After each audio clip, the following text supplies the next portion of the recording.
Salutations everyone, this is Razor bringing you guys some Black Ops 2 domination gameplay here with the Scar H on the Slummity Slums.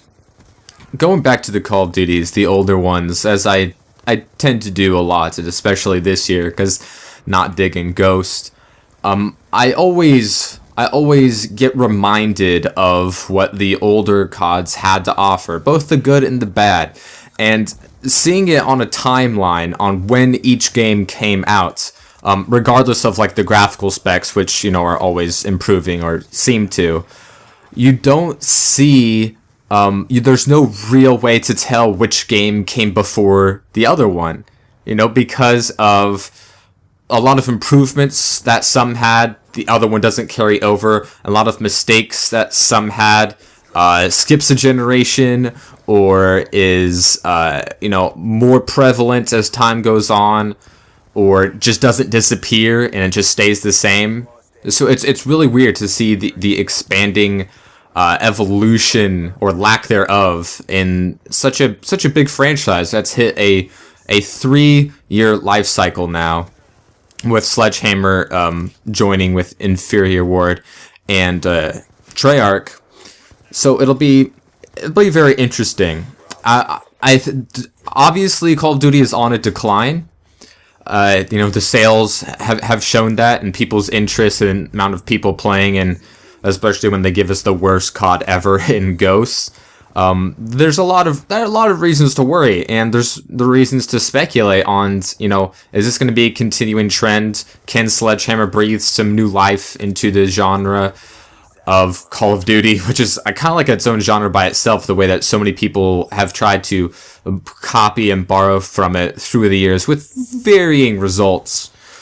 But is Sledgehammer going to breathe new life, or are they just going to continue the trend and make a game even worse than Ghost? And if so, can Treyarch be the savior with the first, next gen or current gen now iteration of Call of Duty by the best developer to make Call of Duty games? All of that remains to be seen, and we're not going to be able to see until later this year with Sledgehammer's first solo shot. Of course, they worked on Modern Warfare 3, or if it's going to be a couple years from now with Treyarch's. But one thing that seems certain to me is that the evolution throughout the CODs does not make any sense. There are improvements that some make that others just don't seem to follow. I don't know if it's like a rivalry between Infinity Ward and Treyarch, be like, no, if they did that, we want to do something different because we don't want to seem like we're copying them, even if that's a great idea. I don't know if that's the thing, or if they're just lazy and inept, which seems to be just as likely. For instance, the way that the kill streaks are handled, which ones keep returning, which ones are broken, which ones are useless, or the way that the perk system goes, which seems to be improving on the way it's implemented, but worsening in the way that the perks handle within the game. I mean, the perk system really didn't change until Black Ops 2 came out with the whole wildcard system, and that changed things. And then with Ghost came the no class system, it's just straight up points, which was another improvement on the how it's structured, but they screwed up on how the points were distributed, how much were certain things were worth, and how useful certain things were. Made it less of a bigger step than Black Ops 2 wildcard system, which wasn't as revolutionary, but still was a better step in the way that it ended up being implemented within the game itself. So I mean, it was more of a radical step to make this point by point individual worth system than keeping to the tiered system. And hopefully that's something that's left. Hopefully, I mean, Black Ops 2 tried, they leaned that way with the wild cards, and Ghost kind of took it to the other end. Although, like I said, they didn't handle it very well, but that's still the system that you would think would yield the best results. and when it comes to repeating the same mistakes over and over again. RC car was broken as hell in Black Ops 1, the RC car returns in Black Ops 2. It's like, what are you doing?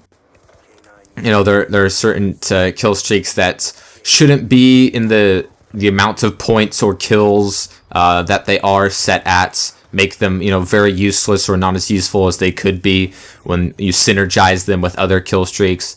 It doesn't make a whole lot of sense. Weapon attachments and perks, the way that those are handled, how, you know, hipfire accuracy was the laser attachment site here, and in other games it was steady aim, and you have to find a good balance between what certain things are, and they tend to care too much about how it reflects on their game, how revolutionary it seems, because, you know, Call of Duty, it always seems to be like, if it's different, it's better, and that's really their selling points in everything that they've done the past few years. Like, look, we're doing something different, and that's supposed to make it better, when it does the exact opposite. They have to stick to a formula that's good for them. They have to learn from the mistakes of the previous generations, and they have to keep the improvements of the previous generations. Only then will this franchise get back on its feet, but that might be wishful thinking. Anyways, that's all I have for you guys here. Nice quick little Dom gameplay, 52 and 10 with the Scar H. Hope you enjoyed, and I'll see you next time.